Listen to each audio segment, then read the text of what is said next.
Hi everyone, welcome back to Turf and Tarmac, the SACU official podcast with me, Rachel, and our host Callum. This season on Turf and Tarmac, we've been speaking to some of Scotland's top riders from across the motorsport disciplines to find out a bit about their riding experiences and their favourite moments of their sporting career.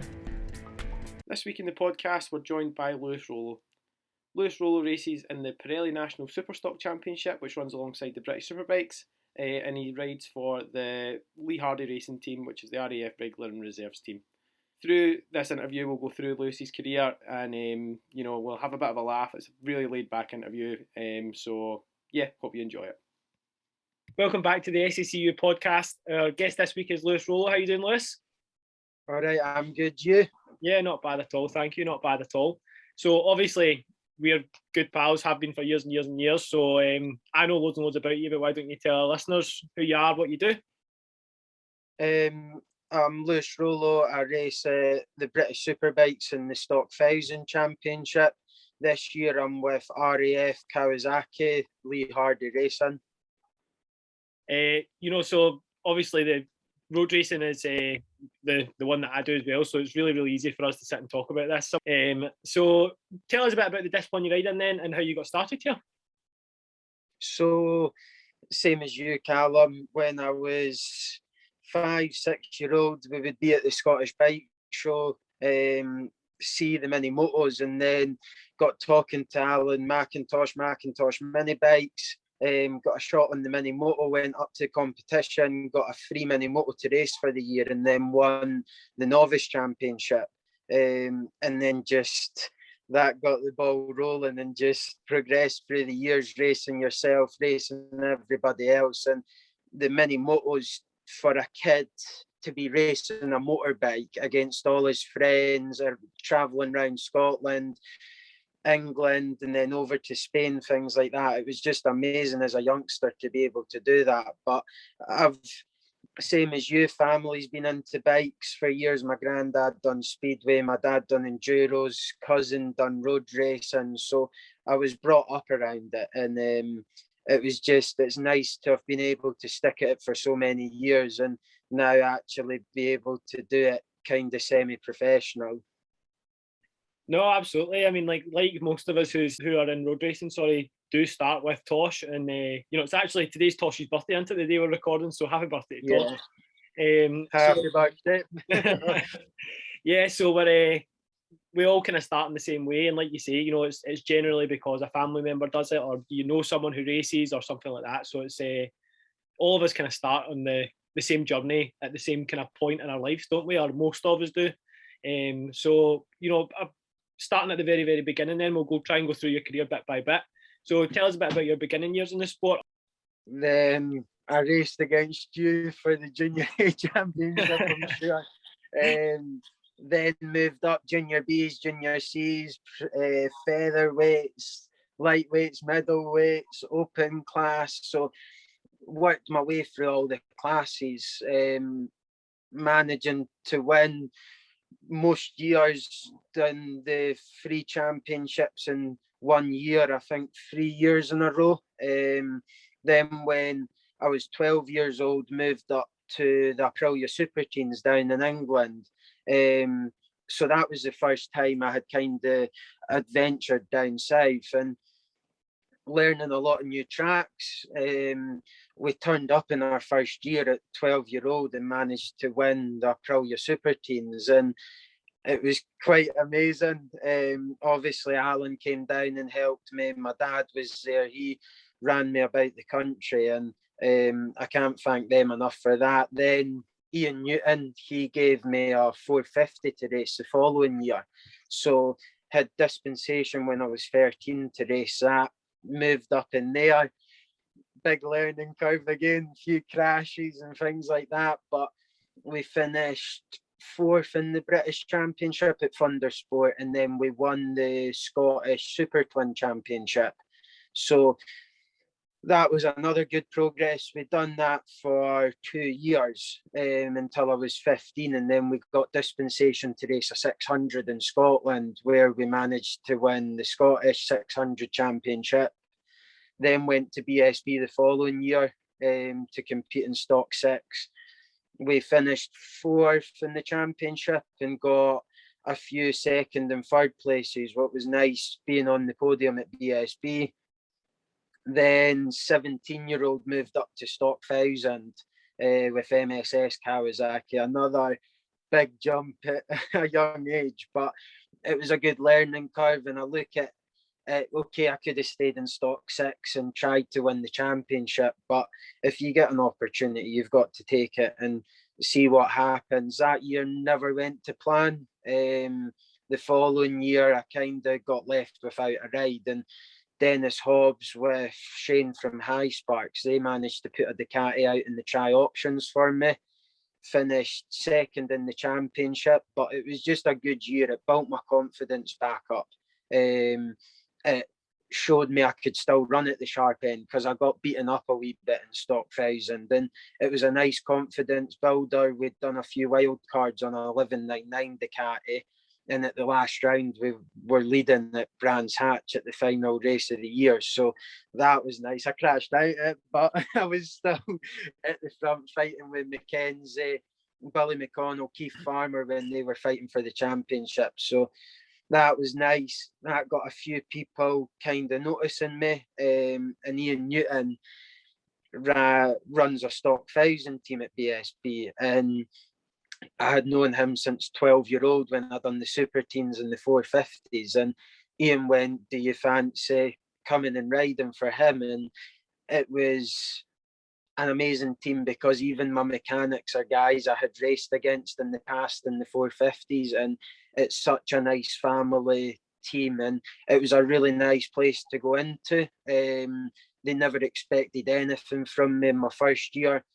We won my first race at BSB, first race in Stock 1000 at Donington Park in the wet, and that was the second round. It was just amazing. It kind of waiting for it my full career, just to do something in one of the premier classes. Then finished 6th that year in the championship. Signed the game with Ian for the next year, and we managed to get quite a few podiums, win a couple races, and then fought for the championship, finally finishing 3rd in the championship last year. It was good, and the team was mega, but me and Ian had just discussed, and we thought, what's the best way to move forward? And he's like, I think you should go out, speak to other teams, see what's on the table. So I done that, spoke to Lee Hardy, and I've known Lee since I was 12-year-old as well, because he ran a team at Thundersport, and it was just nice because the guys have watched you your full career, and he was really wanting me to ride for him. So signed this year in Stock 1000. It's been a hard year. The new Kawasaki that came out, mega bike, but it's just had a few niggly wee problems that obviously every bike has, and it's been unfortunate because the aim this year was to win the championship. Finishing 3rd last year, no one wants to finish 2nd, so the aim was to win it. And the team, I can't thank them enough. They've been absolutely amazing. But we've still got 3 rounds to go. We can't win the championship, but we can still try and fight for podiums and finish the year on a high. So that's my career up till now. Yeah, that's it. I mean, like, going through your career, it's been like you've kind of followed the exact same path as me. We've both kind of done the exact same thing. And, thinking about way back when you were just in the super teens and just in the, on the 450, if you'd have thought then that you'd be riding for like a proper, what you'd call a proper team, like in years to come, like you probably would have, snatched it right out of someone's hand if they offered it to you. And as well, I mean, I think it's all something that we always kind of forget. When we were riding super team bikes and riding like up through the classes, we've raced against some of the best riders in the world doing that. I mean, like some of the names that we've all raced against and through the classes is just crazy. And it's something that I think that's often overlooked for some of the riders, especially in Scotland. Like that's where you can thank Alan enough, because what Alan does in Scotland, giving away mini motos each year to kids to get them into the sport. He's gave away 10 for the last 15 years, and then this year he managed to give away 20 bikes. But he's brought on so many kids, giving them that opportunity, but also like your cousin Dean Brown to go over and race in the Red Bull rookies at world level, to then come back and race at British Supersport at a high level. Kev Coughlin in Moto 2. There's all people who've went through his program, Craig Jones, everything, and you just think now it was the next group coming through, and for us to all still be racing, all still be friends, it's, if it wasn't for him, it just, we wouldn't be here. And then obviously for us Scottish riders, it's so much harder making that jump down south with the financial backing, sponsorship, everything like that, and then even trying to get in with the good teams, because some teams like having a local rider riding for them. So it's quite hard to try and get a ride. But then once you're kind of in the door, it's just luck. I look at it as there's so many Scottish riders who should have definitely got a bigger opportunity than what they did, because we all brought up, and Scotland has some amazing racing at Not Killing East Fortune. And it's just a shame that more people can't get the support to go down south. Yeah, that's it. I mean, like, it's the same as literally every single person we spoke to from all the different disciplines. It's always a case of the cash to start up to do it, or the cash to go here, the cash to go there. And it's such a like a drawback of our sport, I suppose. Like, you could say, like, the it is like that, but you know, like the sponsorship is out there. I mean, if you look hard enough, and if you're, like you say, a lot of the time it's just being in the right place at the right time, or speaking to the right person, you will eventually get there if you try. You know what I mean? If you proper, you know, dig your elbows in and really, you know, if we to put together the amount of emails that we sent over our career, you're probably looking at hundreds of thousands of emails to different people. Yeah. And you know, like letters and all that kind of stuff. So the stuff is there, but like you say, you know, like the having Tosh there to give that opportunity to people is just crazy. And it's the same now with you know, with Crail and the Supermoto guys coming into the SACU.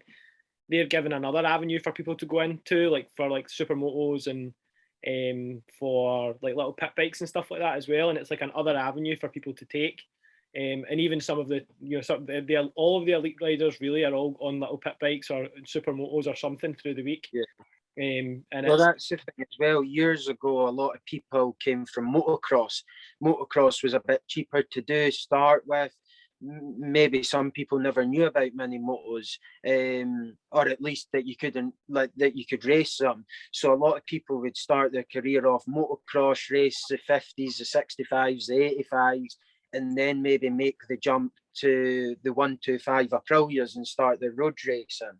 So there is a lot of different paths, and that's where I think you need to support everyone, because even there's people who start in go-karts and then move over, or vice versa, people who start on mini motos and then move to go-karts and start car racing. Obviously your fiance, her brother, he was older and then started racing cars, but it's the same for bikes. You can start racing them at any age, and unfortunately a lot of people now who race in Scotland is they would love to have done it when they were younger, but now they can do it because they've got good jobs, got the financial backing to be able to race in Scotland and compete on the bikes or in the cars. well, that's the thing as well. I think it's like, you know, you've got even someone like Rory Butcher. Rory Butcher started off wanting to race bikes. He started off with Tosh, the same as me and you did, and now he's you know, riding in a top team in the British Touring Car Championship, and it's his job. He's a professional racing car driver. So you know, it does cross over a lot. And even like you say, even people like Callum Bay, who was riding at a top level when he was young, you know, went away from the sport for a good few years, and now he's coming back to make a comeback, and you know, he's coming back and enjoying it probably more so than he did when he was a youngster. So I think it's always good. It's always a good thing to say. Like, obviously, we always speak about it from being very, very young, because that's what we did. But you can actually go into the sport at any age at all, can't you? I mean, it's not. If you come in a little bit later, you know, people like, for instance, Shaky Byrne, he didn't start racing until he was like in his late 20s or 30s or something like that. Yeah. And he made it to MotoGP and is, you know, 6-time BSB champion or whatever. So, you know, age is just a number at the end of the day, isn't it? Yeah, no, definitely. And it's good to get in.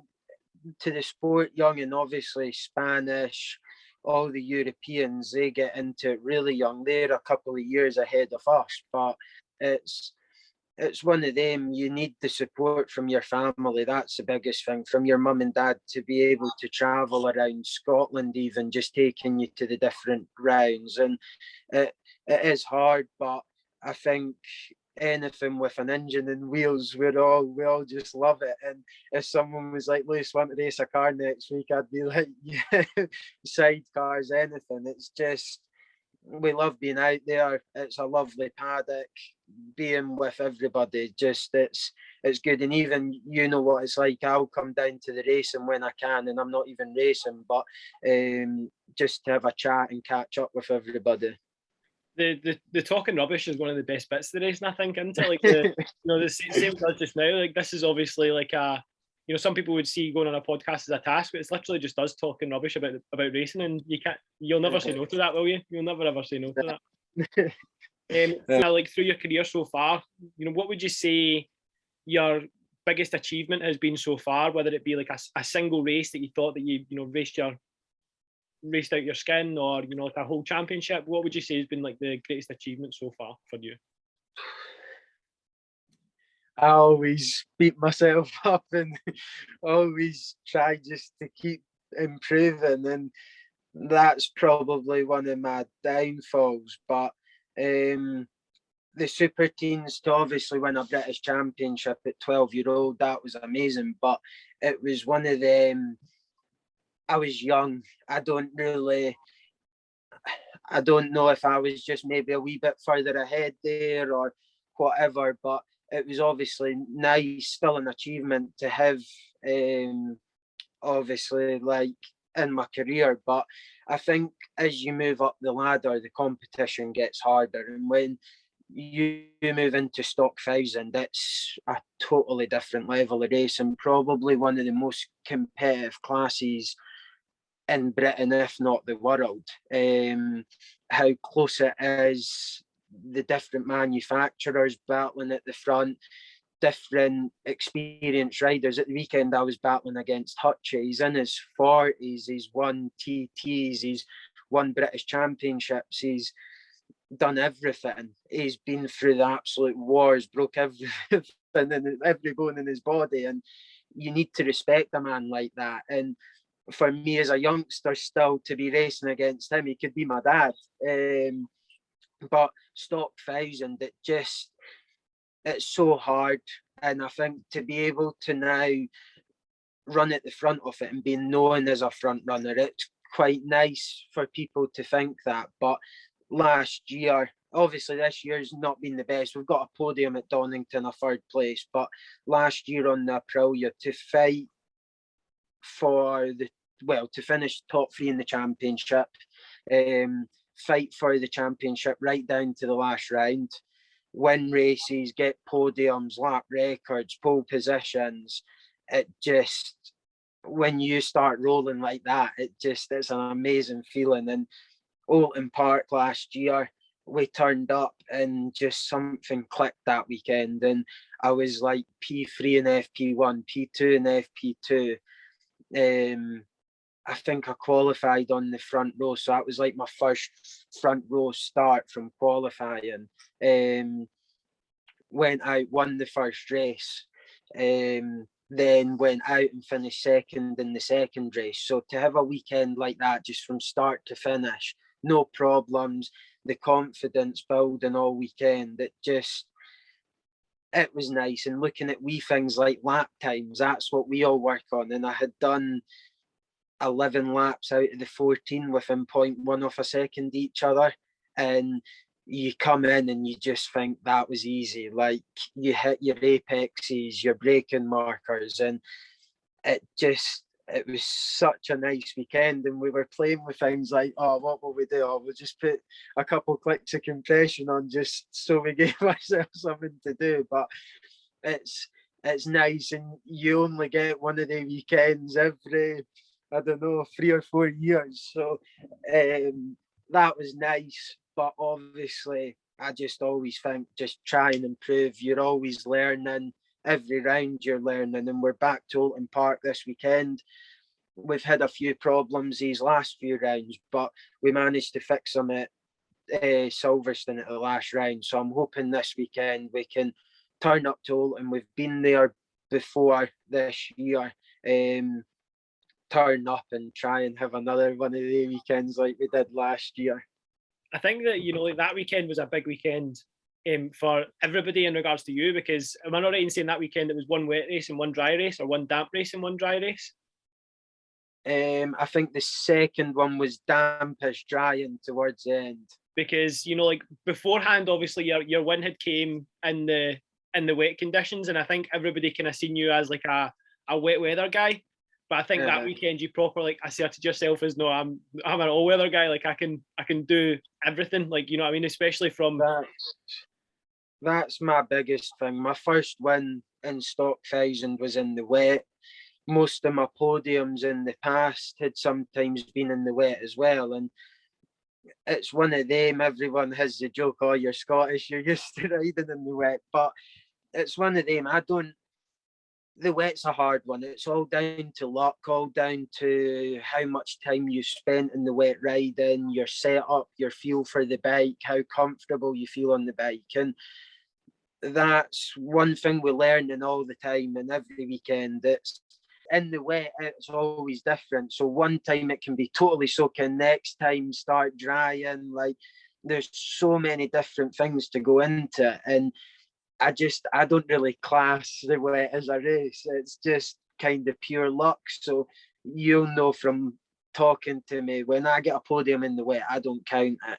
I'm like, I want to beat the guys when we've all had a full weekend riding in the dry. We're all on lap record pace. We're all as competitive as we can be. And then you can hold your hands up and say, I won a race and I bet the fastest guys in the class. And it was all fair.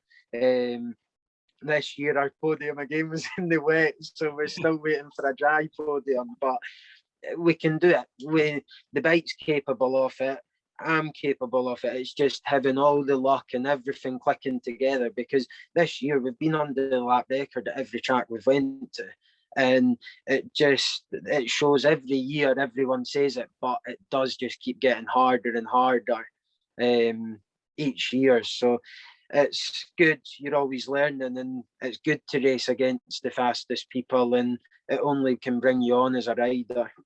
I think it's one thing as well to note that, like, you know, you're saying you're having a bad year, but you know you can still class this as not a bad year as when you think about it in the long run, because someone, for instance, like Taylor McKenzie, who's, you know, won the stock championship, is it twice? He's having an absolute nightmare this year as well. You know what I mean? There's, if things don't fall your way, then they don't fall your way. But I think that's one of the things that tests you as a rider, but it's like it almost makes you a better rider, and it makes the good times feel even better when you're having a rough time. So that's what we've spoke about, because you look at the guys in the class. Christy Rouse, ex-champion, Billy McConnell, he's finished runner-up twice, I think. He's been in it for years. You've got Luke Mossy, ex-BSB. You've got Taylor McKenzie, ex-British Championship champion. You've got Alex Olsen, the Neve brothers. You've got so many boys who all can win races, all can win championships, but it takes luck and everything to work just to win one race. Not to try and win a championship is a totally different level again. And especially in Stock 1000, one weekend you can win, and the next weekend you can be back outside the top 10, because there's a good 15 boys who could put themselves on the podium. When you look at like that's at circuits like Knockhill or like Silverstone, and you're talking like 0.8, 0.9 of a second covering the top 25. I mean, it's ridiculously close. And that's the thing. You can go out and qualify and make a mistake, have a bike problem, and then you go out and you're like 2 seconds off the pace because you've only done a couple of laps, but then you won't qualify for the race because there's that many boys turning up to each round. Only a certain amount can race at each round, and even sometimes for some boys it's just being able to qualify, to be able to race is their goal, because you're still within 2 seconds the fastest guys in Britain, and 2 seconds is a lot in racing, but to people when they're moving up and learning, to be 2 seconds off a British, it's not a lot, and that's what it's nice for everybody, and it is hard, but obviously when you're at the front and you're trying to improve each year, your expectations get higher and higher. And like you said, I've not had a bad year. I'm still top 10 in the championship. I can still get top 5, I think, by the end of the year. Not as good as I obviously did last year, but it's different. You've changed team, I've changed bike, and that's what Lee Hardy has said to me when, okay, it's been a hard year, but it'll make me stronger. And like you said, it's mentally it's hard because you've got the expectations on yourself. But I think you have to just keep your head down, keep working, and hopefully these hard times do make it easier when the good times come. And the next time I get that podium, I will just burst into tears, because how hard it's been this year. It's to get a podium or get a win, it would just mean the absolute world, because we've been wanting it all year, and the team's worked hard, I've worked hard, and we just need a bit of luck, really. No, absolutely, absolutely. I think it's it actually leads on to my next question quite well. You know, like going through your career, I mean, tell us some of the challenges that you've faced through the years to get where you're at today. Yeah, well, you break bones, they hold you back. I was 13-year-old at Anglesey, broke my ribs, punctured lung, got airlifted, arms, ankles, wrists, fingers, hands, toes, feet, kneecaps, everything. But that's part of it. You still think I'll get fixed. And I think when I broke my ribs, punctured my lung, I was back on the bike 3 weeks later, and we had foam wrapped around my tank, duct taped on. So when I would come over the hill at Knockhill, it was like a bit more padding on me, just so we could win the Scottish Championship. And my mum, she's going mental because our 13-year-old son's in bits, but me and my dad still head down and just, we've got our goals. And that's the biggest thing. I think when you move up to high school, they're asking you what job you want to do, and you would turn round and say, oh, I want to be a bike racer. Now, what do you actually want to do? And it's not until maybe the last year I thought, no, why can't you do it? But I think you've got to just always keep your head down, keep pushing, because sometimes people say, no, you can't do it. And you have the bad years, and then you go, oh, they people are right. And it's horrible, especially when you're younger and you've got that goal. That there's not the people supporting you. But my dad, my mum, my family, friends, the people in the racing paddock, like you and your family, there's people behind you 100%. And it's nice when you're having a bad weekend to go on social media and everyone's like, keep your chin up, Lewis. You can do it. We're all behind you. And that's the biggest thing. My mum and dad, I can't thank them enough. My dad, he would just do everything for me to make sure that I'm up the front. So now it's nice. It's always hard, but we're getting there, and hopefully we can just keep moving forward. That's it. You know, like speaking of moving forward, like have you got a 5-year plan like ahead of you? Like what's your goal? If you to say, look 5 years into the future, what would you like to see? At the end of last year, I could have went into Superbikes, but I went, no, I want to win the Stock 1000 Championship. I went, that is my next goal, because there was still people doubting me, saying they wouldn't class me as a championship contender. And I just thought, I finished third. What else am I meant to do?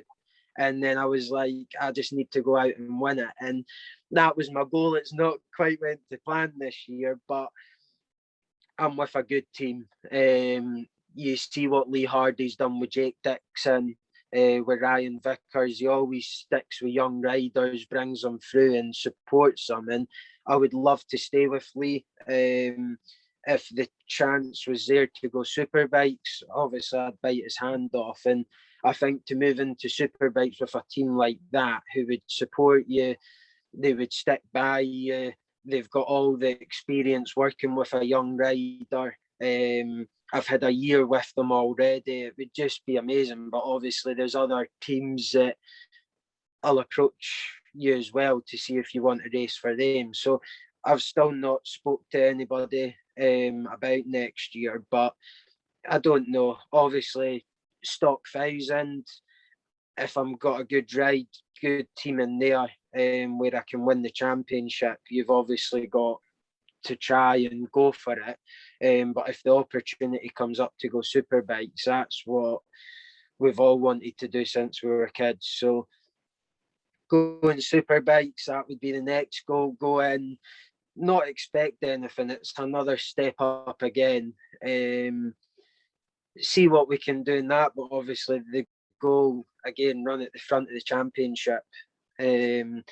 I've had a few years on a big bike now, so you'd like to think you've got the experience. It's just learning the slick tyres and the different way the superbike works. Run at the front of that, and then I'm still 22. You never know by the time I'm 25, 26, if you are running at the front of British Superbikes, what doors that could open to go maybe Moto2 like what Jake Dixon's done, or go World Superbikes like what Alex Lowe's, Jonathan Ray, everybody like that had done. Yeah, 100%. Like you say, I mean, it's actually probably a good message to, give to any kids that are listening. Like, no matter what people say, if you've got something you believe in, go for it. And there's no reason why you should think it's literally a case of why not? You know what I mean? It's not a case of, oh, this might happen, that might happen. Why not give it a go and see where you get? And if you give it your all and it doesn't happen, then you've given it your all and that's it. But if you to not do it, and then you would always be wondering what if. So I would 100% agree with you. There's the pressure. There's the pressure you put on yourself as a rider, but also your mum and dad have given up their full life to support you. My mum and dad, my dad sold motorbikes, sold cars, bought vans, caravans, motorhomes.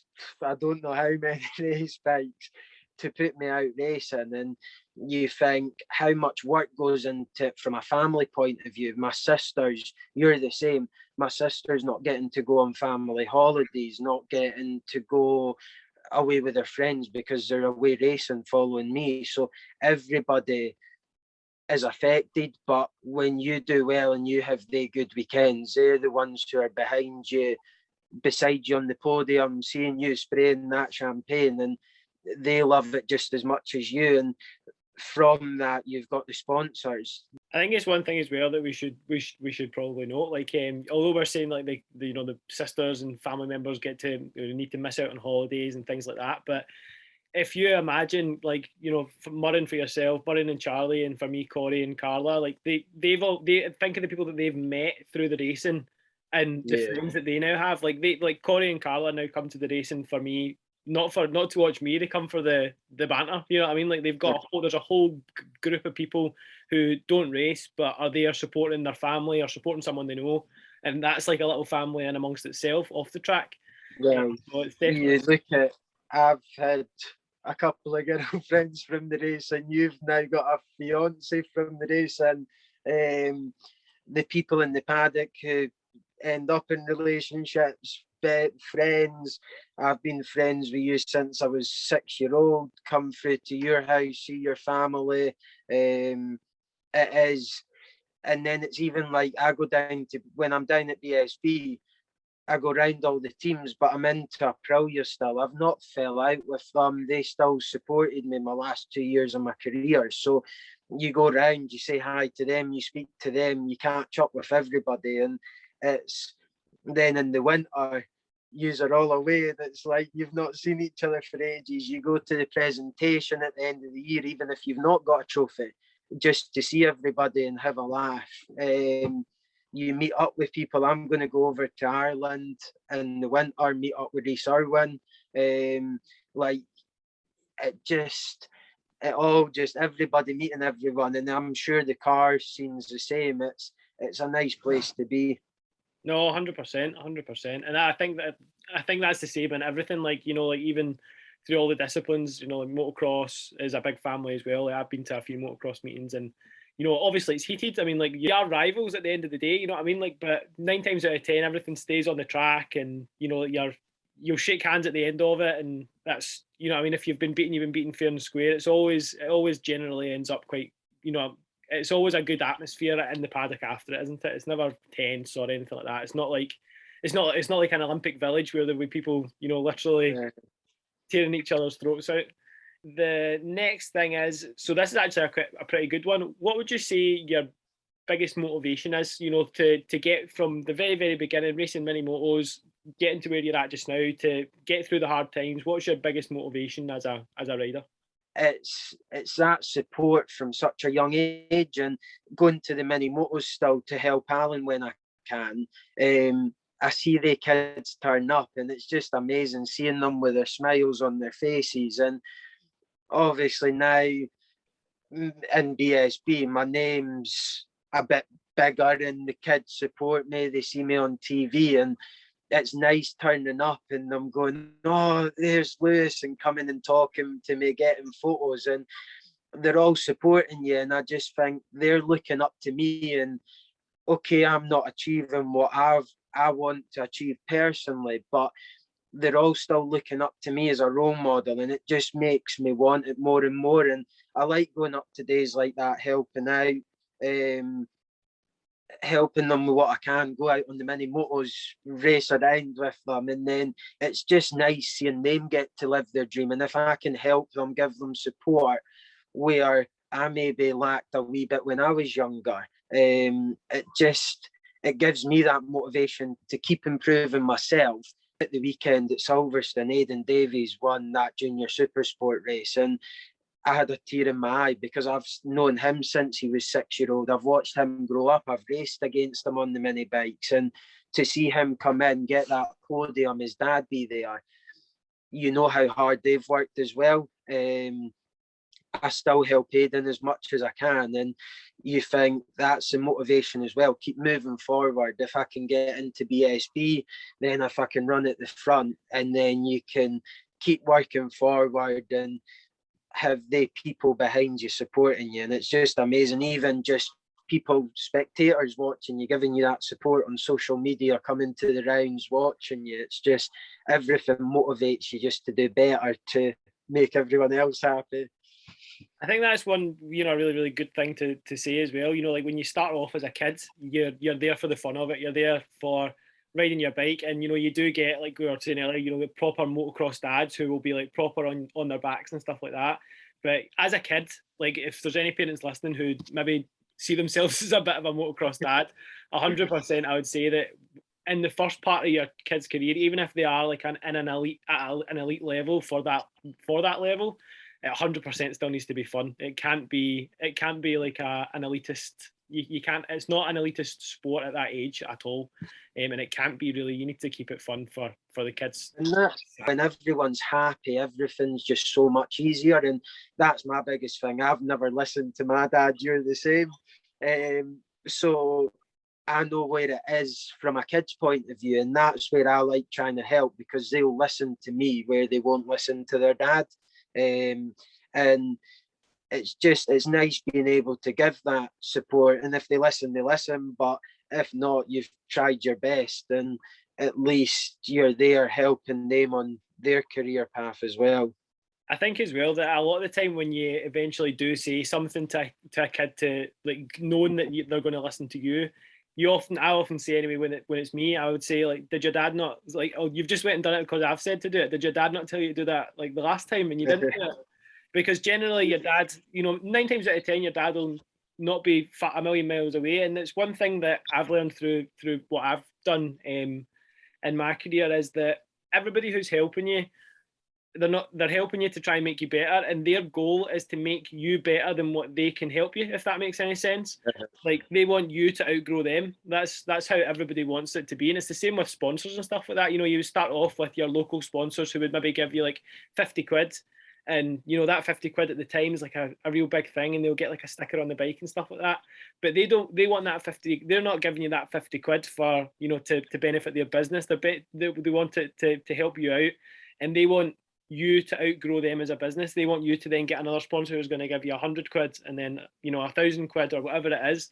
And that's been the case through everybody who's ever helped out me. Once they're doing it to help me get better, it's not because. But the biggest thing is the support, not the money, the support that they gave you from when I was 12-year-old to 22-year-old, 10 years of just about half my life. They've been by my side supporting me. So what advice would you have for someone considering joining the sport? So like, for obviously we would both say, you know, get in contact with like Tosh, or get in contact with the SACU and go through the Supermoto, like the Supermoto avenue. Other than obviously where to join, what would your advice be to someone who's considering joining? Doesn't matter if you're 6-year-old or if you're 40-year-old. If you want to race a motorbike, go and race a motorbike. If you want to race a car, go and race a car. You only live once. If you've got friends there supporting you, it's like Callum Bay. We've known him since he was 6-year-old, when we were all kids, and we grew up together. He went to BSB before both of us. He ran at the front. He got podiums in the GP 125 class. He was there, but then unfortunately, like, things happened family wise, and he had to pull out the sport. But he's came back now. He's got his caravan, he's got his van, he's got his R6, he's got his mates in the van, he's got my sister there helping him. And you think, that lad's been at BSB, he's raced, he was one of the next big things. But sometimes luck isn't on his side, but he's never gave up. He's kept working, he's got a job, he's saved up money, and he's went out and he's back in the sport he loves, having fun. And that's my biggest thing. I think you need to commit, you need to save up your money, you need to buy a bike, you need to get out there. I definitely just commit, get to Knockhill, do track days. Dennis Hobbs, Gemma, Julian, they're all there supporting you. They'll help you get into it. Dennis, obviously, ex-BSB, so he's been at that level, and now he's back supporting everybody on track days, out helping people. So there's always someone there who can help you. No, 100%. And I think, you know, like, thinking about, you know, in particular, Stuart, I mean, he's doing CB 500s this year. And at the weekend at Knockhill, you know, we're sitting at the side of the track. And, you know, there's like the two, Ross McCulloch, who's already won the championship. You've got Finn Chalk. And then there was like a battle of 3 or 4 riders. Stuart was in for the last spot on the podium in his first year racing in his orange bib. Like, I was, you know, we're sitting at the side of this track, like getting all hyped up and all that. And it's just so cool to see someone who's just literally just starting in their career, and you know, with their orange bib on, novice bib on, and you're battling for podiums. It's just so cool to see. That's the biggest thing. Stuart, I've known him since I was, again, 6-year-old. He'd done the mini motos.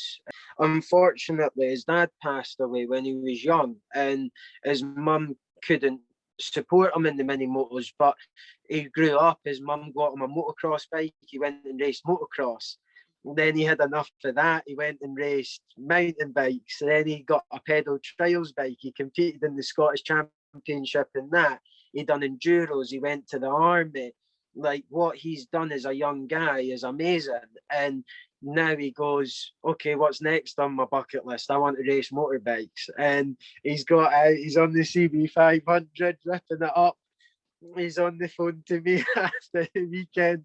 Oh, I crashed about 4 times, and then I was in the battle for the podium. And you think even how happy he is, but now he looks at it as, okay, what's next? 600s. Then you've always got that goal, no matter what level you're at. You always want to better yourself. You always want to improve, and it's good that there's everyone there supporting you do that, like doing it as well.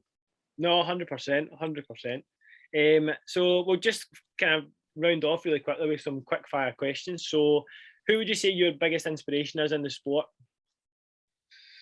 Got to be Valentino Rossi. I know the last few years hasn't it been great, but you've still got to think for a 40-odd-year-old man to be racing at the highest level in the world and done what he's done in his career, amazing. But then you look at people, Quartararo, Martin, young people, to be going into a high level at such a young age, being competitive. But it's just nice knowing that it's possible, giving you something to aim for again. Just before we go to the next question, is it not so funny that the last round that Mazzano, he's always got a special helmet for Mazzano, and the 2020 helmet was a 4-pack of Viagra, and then this year it was a pink helmet with a bow on it because he's having a little girl. A year later, after the Viagra helmet, he's having a wee girl. I think that's just hilarious. So next question is, what is your favourite track? Now, this can be any track through your whole career, whether it be in Britain and in Britain on mini bikes, on big bikes, whatever you want. I don't really say a favourite track. I kind of keep that away. But Oulton Park, it's been a track I've enjoyed on every bike, from a 125 when you're 12-year-old coming round to turn 2 and you're dropping down probably three floors down to the bottom straight, then into the hairpin. It doesn't look on TV, but it's like that. And then you're coming up over hills, and then the bigger bikes you get on, then they start wheeling, they start moving about, jumping, and it's just such an amazing track. And it's always on like a bank holiday weekend, and the support, the crowd there, it's just an amazing place to be.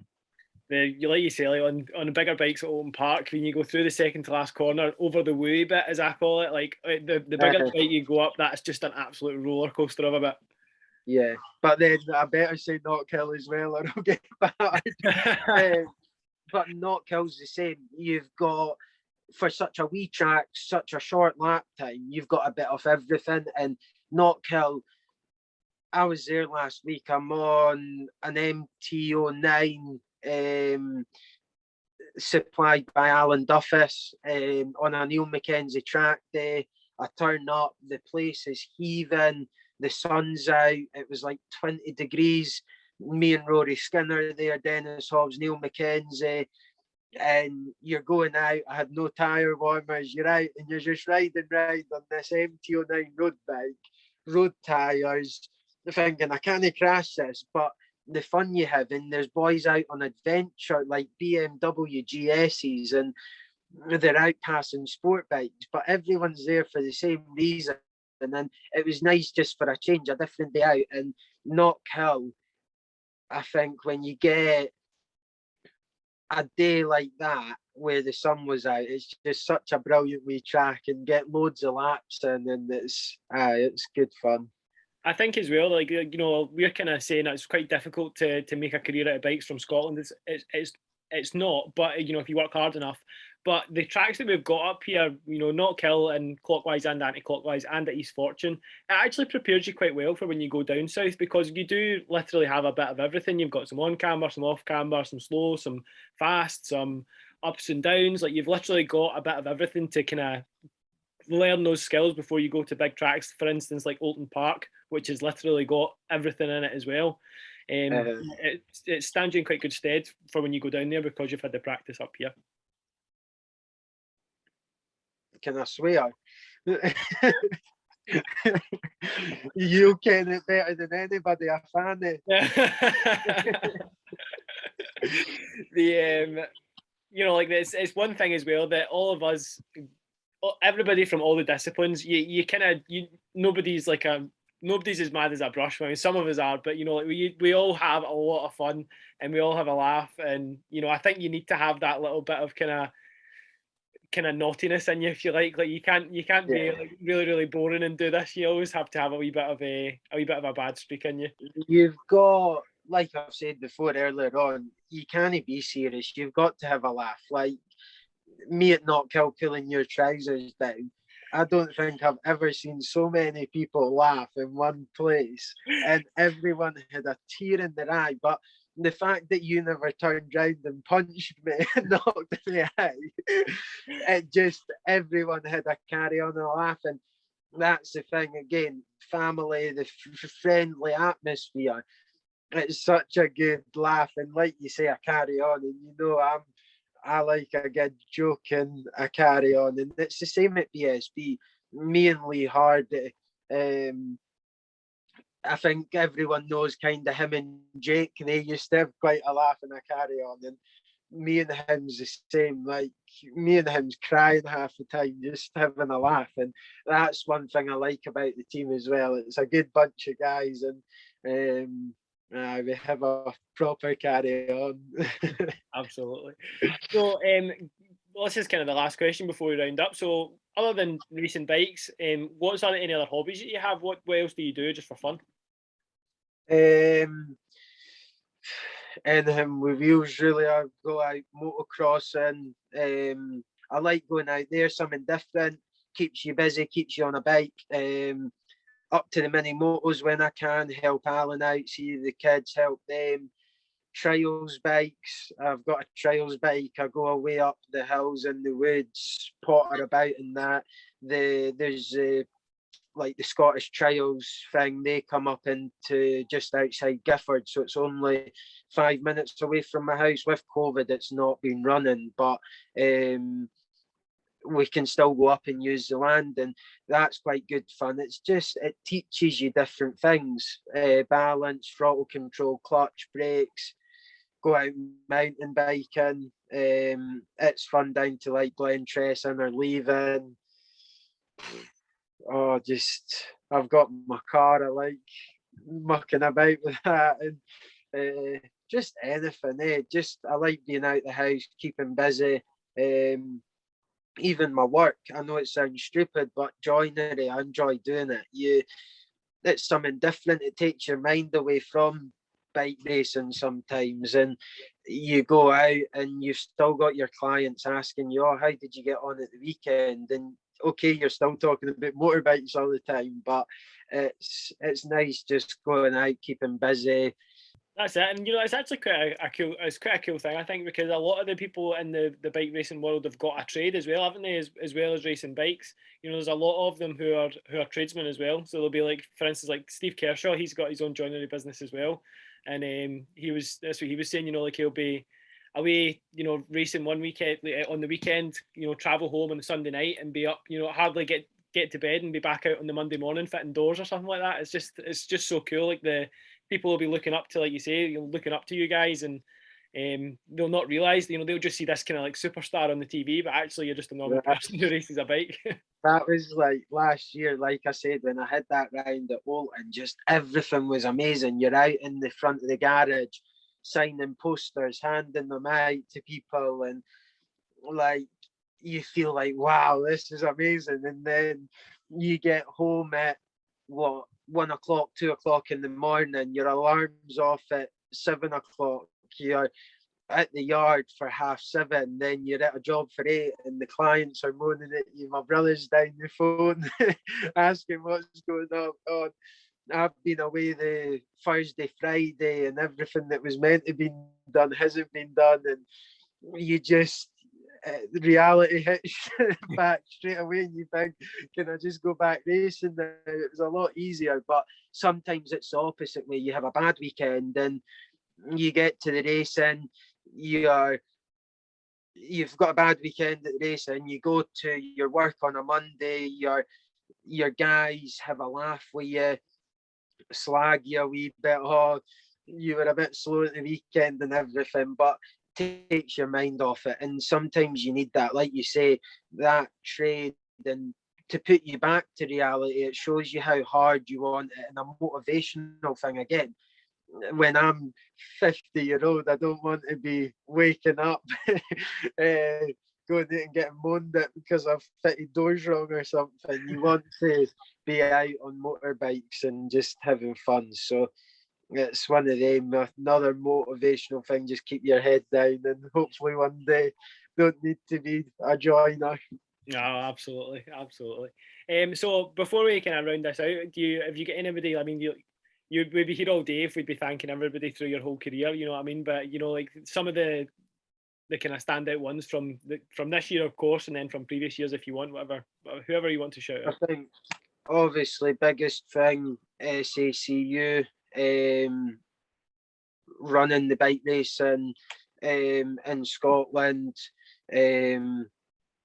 not Kelly's fortune, every year putting the races on for us all. Alan for being there. At the end of the day, I wouldn't be where I am today if Alan hadn't gave me that mini moto when I was 6-year-old pestering him, knocking on his door.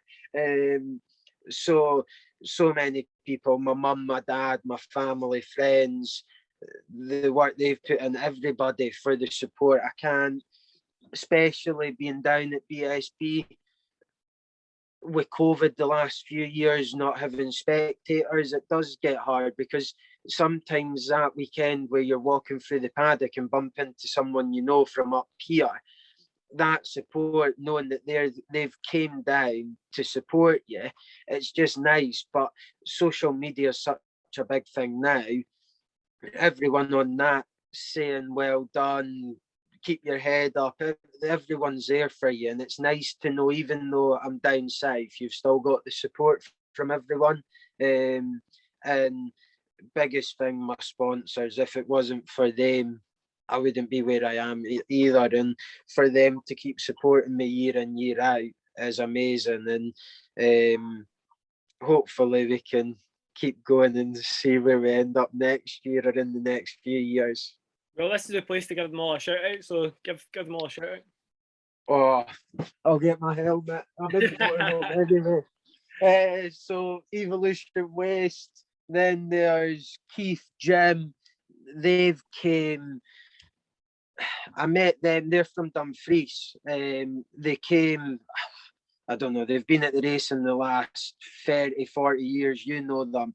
They turn up, they've got the video cameras out, the cameras are taking photos, they come up the next weekend, they hand the photos into your awning for you.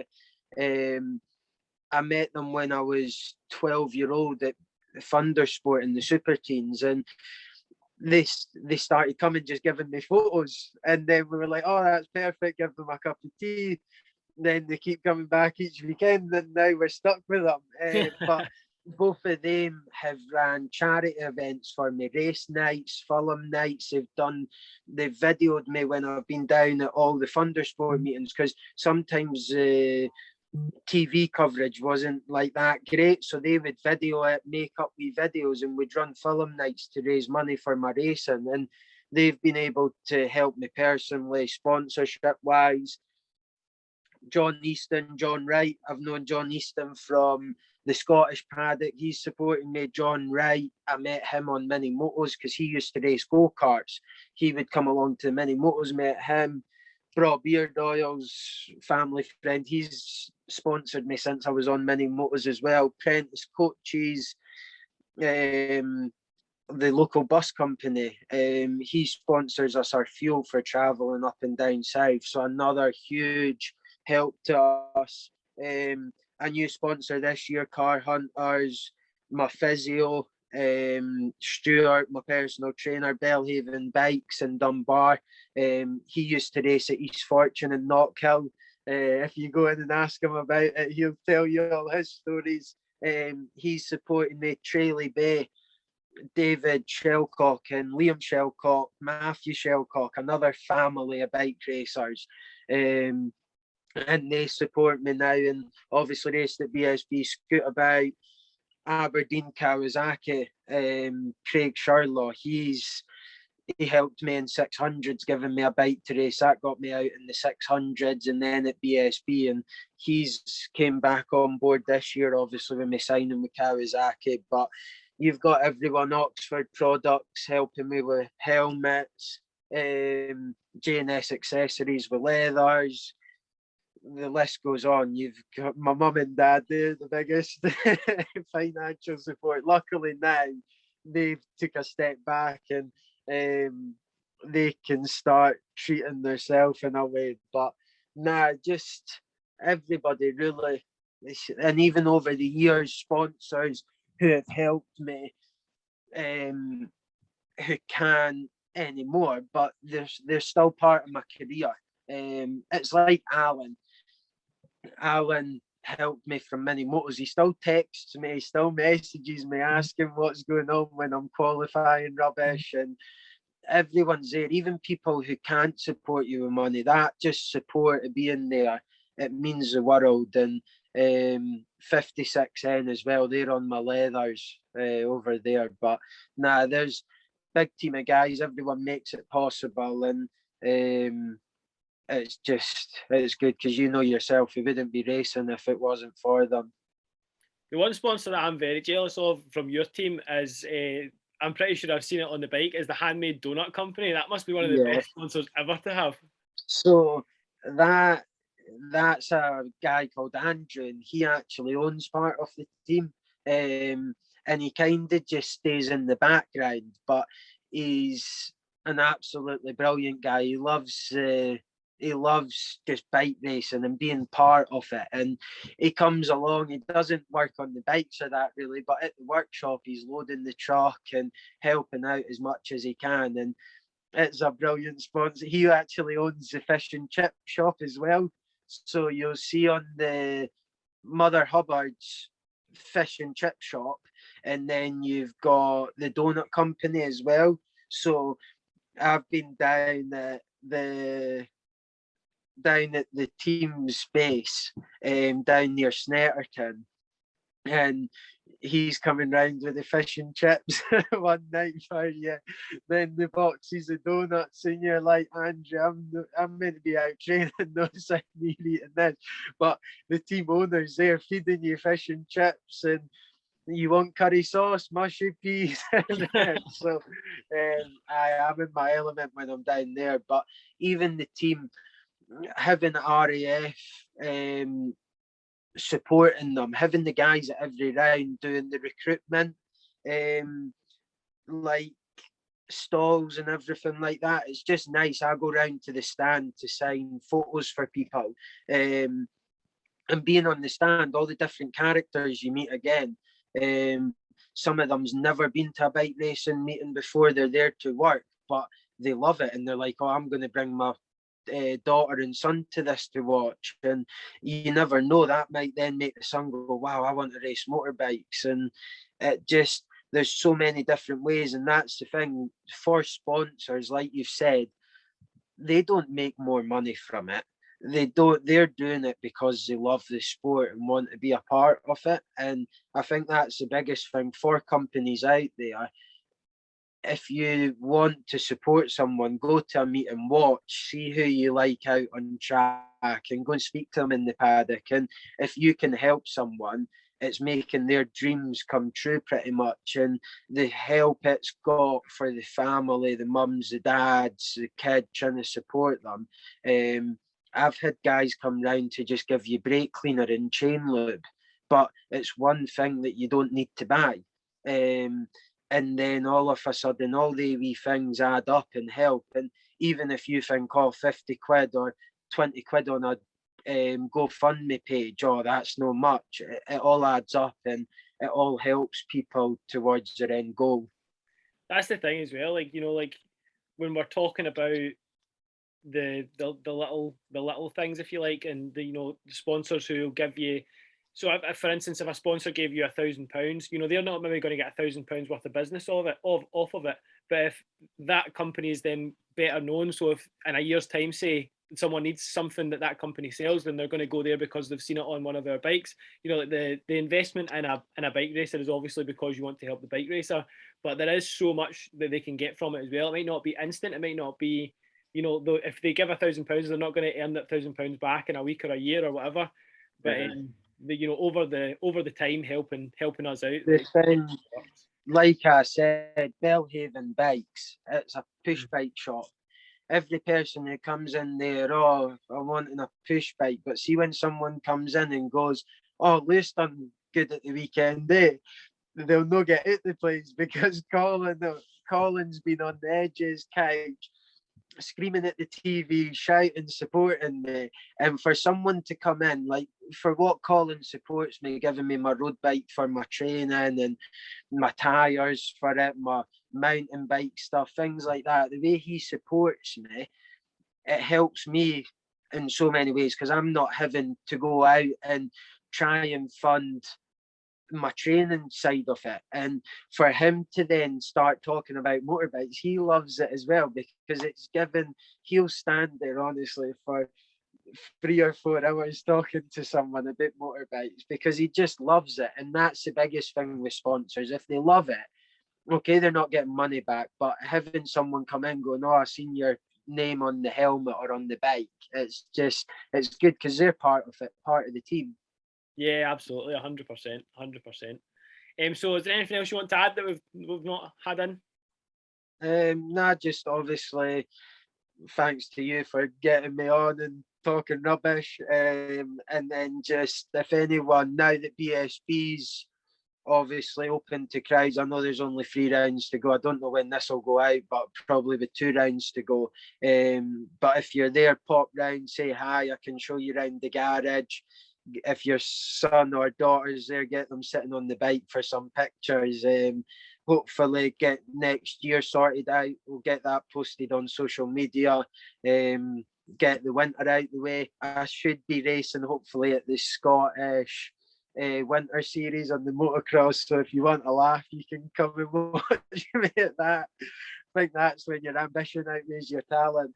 And then I'll just be out pottering about. You'll see me anywhere on mountain bikes, trials bikes. But next year, hopefully BSB can have a full year with crowds there. And I think to have Knock Hill back with like full crowds will just be unreal. Get everybody there. And I don't know if we're in Stock 1000 or BSB, hopefully be running at the front and put on a good show for everyone. So, for any potential sponsors that are out there who are listening who want to get involved, is there any specific email addresses or social media or anything like that? My email address is lewisrolloracing@gmail.com. But Facebook, Lewis Rollo Racing. Instagram is Rollo Racing, so you can follow me on that on Instagram. I try and keep everyone up to date, obviously, on Instagram, Facebook, and it's just like I've said, nice having that support in the comments and messages and everything. No, 100%, 100%. We'll probably have you on as a repeat guest anyway hopefully before the start of next year, so we can hear what you're doing and how your winter series has went on the motocross bike. I'll be hearing a cat with my leg up. It's one thing that we are all super competitive. Like at the weekend, the last weekend we were racing at East Fortune, I got the outright lap record of a 40, I wish, a 57.5. And I beat Paul's lap record by like 0.1 of a second. He messaged me to say well done. And I was like, does this mean there's going to be a road racing comeback? Because somebody's took the lap record and they went, oh, we'll see. It's always so... to be honest, they've been building his BMW back up in the garage, so there might be... Nah, that's the thing. Even when you go mountain biking, like me, Logan and Paul, it's not any of our sports, but we all still want to be the fastest down the hill, and we're hitting trees, we're coming back, our shoulders are all cut open and everything, and you're out on road bikes, you're all pushing, trying to like beat each other on the cycle bikes. Like it's just everything you do is a competition. Callum Bay, me and him, he was going out with my wee sister, so we went up and went crazy golfing, and me and him are both like proper serious, like, and the girls are like, oh, let us beat you. That me and you when we were bowling, mind when we went bowling. Where was that? Strathclyde. It was me, you, Greg O'Fallon, wasn't it? The three of us were there. All right. Greg as well. My goodness, honestly, it was. I actually think I went home raging that day because I'd lost. Genuinely, I think I went home raging. But it's the same when we all turn up to the mini motos for an endurance race and we all get serious. But at the end of the day, if we didn't have that hunger to win or be the best, we wouldn't be doing what we're doing. And it's just good that we can all still be friends and have a laugh at the end of it. I know, that's it. Absolutely. Absolutely. Well, that was amazing. Thank you very much for coming on, and we'll hopefully get you on as a repeat guest, like I say, and we'll hopefully see you in Superbikes in the next couple of years. Good man. Thank you. No problem. We'll see you soon.